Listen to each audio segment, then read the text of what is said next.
drops out, we'll be back with you ASAP. Brian is 50% philosopher, 50% CEO, and 100% committed to helping people optimize their lives so we can change the world together. He created in Theos, Philosopher's Notes, Optimal Living 101, this class, Zaadz, and eteamz. So Brian, let's jump into Optimal Living 101, and you actually start with a zero principle.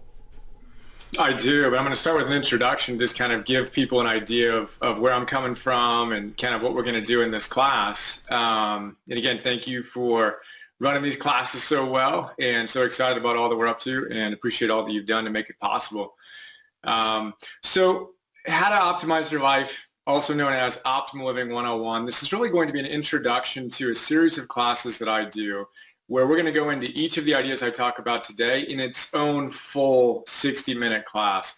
But for those of you who might not be familiar with me and my background, I want to do a really quick overview of who I am, what I've been up to, and kind of how I came up with these ideas, just to ground it in what I'm passionate about, etc. So the super quick version of it is, over the last 15 years, I've basically spent half of my time as a philosopher, a lover of wisdom, and half of my time as an entrepreneur, a CEO of a couple of businesses that I've built and sold and now in Theos.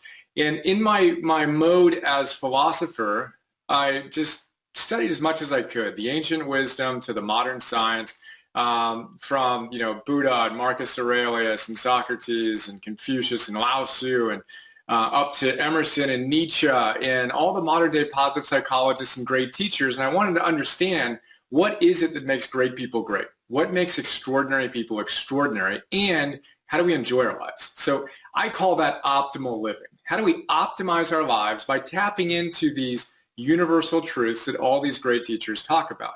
And as I was trying to wrap my brain around what they all say, I just noticed they came back to the same themes again and again and again. And I organized them into 10 different principles. So we're going to talk today about those 10 principles, and then also some just key ideas that go into optimal living for me. But those 10 principles quickly, and then we'll go into more detail, are optimism, rule number one, or principle number one. All the great teachers, every single one of them starts with the fact that you've got to get your mind right. If you can't put your attention where you want, when you want, you're in trouble. None of this other stuff matters. So we'll talk about that in detail. And we have a whole class just on that coming up. Then we have purpose. Once you've gotten a little more control of your mind and you realize, I'm not a victim here, I can create something extraordinary, then you start to say with more power, well, what do I want? What's my deepest purpose here? That's principle number two. All the great teachers talk about that as well. Now, to understand your purpose requires a high degree of self-awareness. That's principle number three. Socrates is know thyself, the Oracle of Delphi, and this idea of we need to have a deep level of self-awareness on what I like to describe as the macro level and the micro level. What are your strengths? What's your purpose? And what habits do you have that work for you and that don't work for you? So we'll talk about that in more detail. So we have optimism, purpose, self-awareness, our first three. Then we get a little more grounded. We bring that out of the abstract into more practical goals. Again, science confirms what great teachers talk about. You need to have goals. Happy people have projects. We'll talk about how to set goals that will actually make you happy. Not all goals are created equal. We want to pick the right goals and then do so at the level of intelligence as we do that. So that's principle number four. Principle number five is action. Again, none of this matters if you don't actually do it. So how do we take consistent, impeccable action, get things done? We'll talk about a few ideas today. And then the next principle is, and I believe we're on 6 now, energy. So I like to say if you have a hard time getting out of bed, you're going to have a hard time reaching your potential, living an optimal life. So how do we focus on the very simple aspects of energy? Exercise, nutrition, rest. And again, this isn't complicated. We actually know what needs to get done. The question is, are we going to do it? We'll talk about that a little bit today and go into detail more in the future. So that's principle number 6, energy. Principle number 7 is wisdom. And the idea is we want to approach life as our classroom. We want to have a growth mindset. We want to see every opportunity, everything that's happening to us as an opportunity to grow, to learn, to become wiser, more embodied in these truths and these practices. That is principle number 7. Principle number 8 is courage. So courage comes from the French and Latin words for heart. Just as your heart pumps blood to your organs, Courage is the virtue that vitalizes all the other virtues. So we want to get our courage on to learn to live with more fearlessness. We'll talk about that. And then principle number 9 is love. None of this stuff matters if it's all about us. If it's some narcissistic, how can I be the greatest version of me possible? Screw everything else. Well, that's not going to get you there. Love is the heart of all of this. It kind of transcends and includes everything we've talked about. So how do we come from that place of deep love and compassion for ourselves, for our family, friends, communities, and world? We'll talk about some ideas to do that.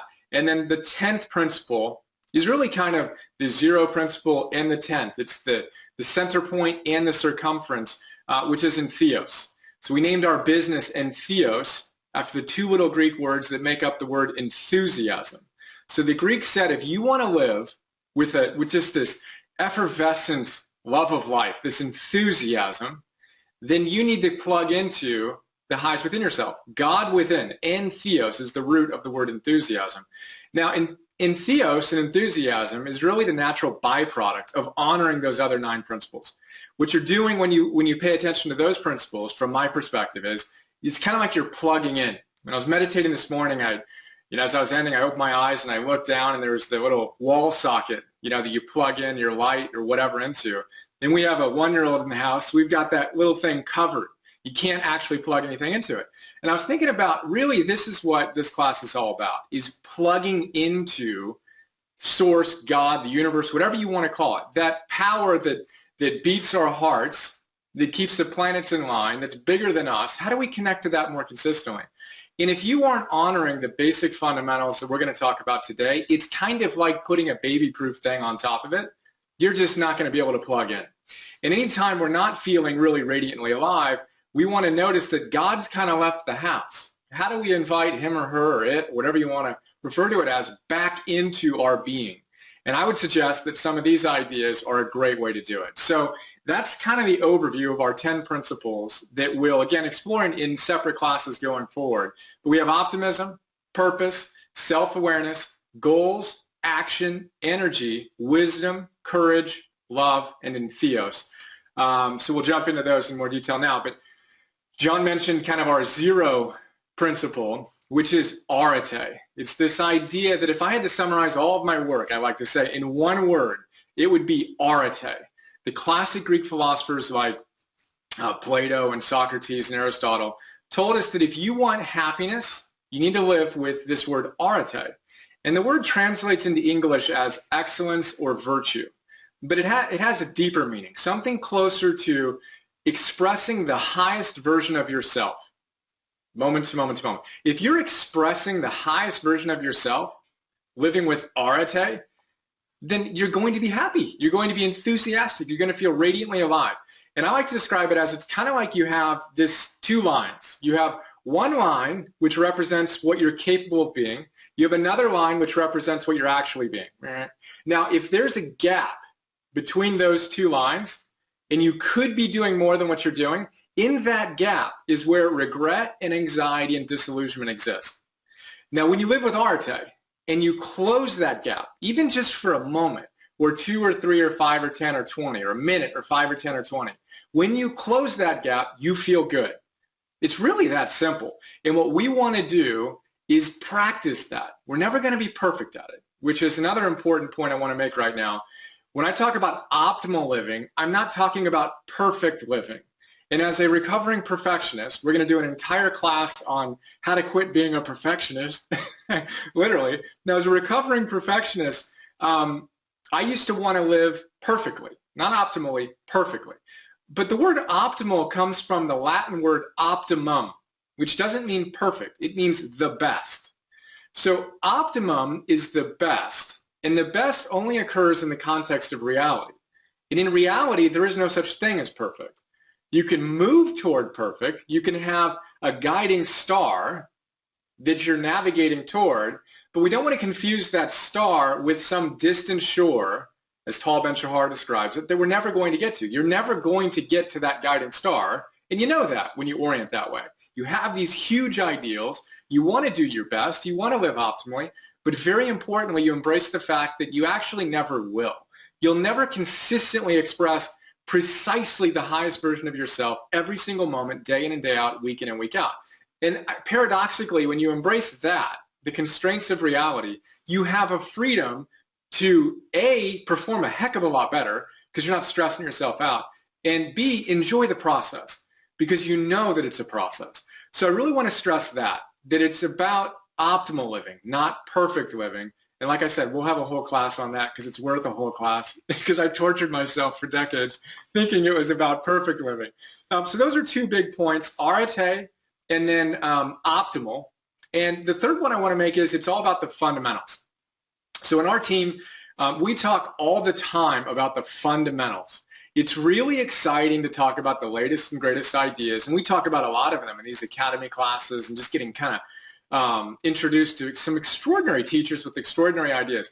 But ultimately, we want to identify the fundamentals, the few things that when we do them consistently, we're plugged in, we feel great, and we're living optimally. And one way to think about it is fundamentals are related to the word foundation. So your fundamentals are the foundation to your optimal life. And I like to say that if you want to imagine building a skyscraper, the way you can tell whether it's going to be a skyscraper or a single-story building, in addition to some other variables, is how deeply they're digging the foundation.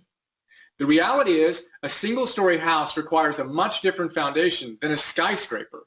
Skyscraper, they dig and dig and dig and dig and dig, and they make sure the foundation is laid really, really well. Well, if we want to have an extraordinary life, if we want to live to our potential, then we need to focus on our foundation. We need to focus on our fundamentals.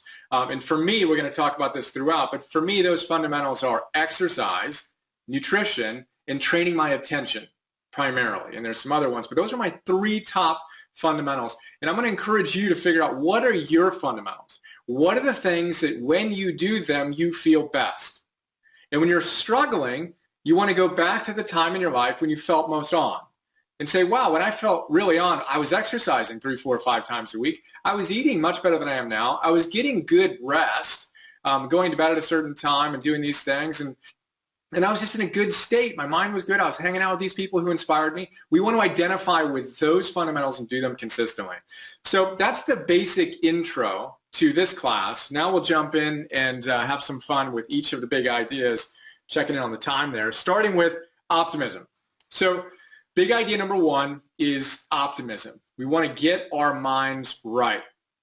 I recently interviewed, actually it was a year ago now, Sonia Lyubomirsky, who's one of the leading positive psychologists studying the science of happiness. And I asked her, what's the number one thing that you think is essential to optimal living? And she said, well, the research says pretty much unequivocally that it's attention. You've got to be able to train your attention. And you got to be able to, as I said before, put your mind where you want, when you want. And if you're like me, oftentimes your mind can kind of jump around. And my mind used to be just nuts. You know, those little monkeys swinging in there, as the Buddhist and Eastern teachers describe it. It's like you have a monkey swinging in your head who's drunk, right? And then he's stung by a scorpion, and then he's just going nuts in your head. If you can't sober up and tame that little monkey in your head, you're going to have a really, really hard time. And what we want to do is realize that we can step in between stimulus and response. So something happens in your life, and if you're orienting from a victim orientation, where you just think everything happens to you, and you don't realize that actually your interpretation of that event is what's dictating how your life unfolds, you're going to have trouble. You want to realize that something happens, and you have the ability to step in between that gap and choose an empowered response. It's a huge distinction.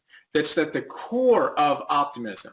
You've got to have that strong enough mind so when something happens to you from the mundane, someone cutting you off on the freeway on the way to work, or your boss, more significant perhaps, your boss getting upset with you, you've got to be able to look at that event, to see it outside of being involved in it, and then say, well, there are a lot of ways I can choose to interpret this right now. And I'm not going to consciously choose, no one's ever going to consciously choose the worst possible response. It's just not how we operate when we bring consciousness to something, when we bring attention to something. And we want to practice choosing the most empowered response day in and day out, every single opportunity we have. So that's my core practice. And again, we're going to go off on how to get our minds right in its own class. But for right now, know that you got to get control of your mind. And two really big ways to do it are what I just mentioned,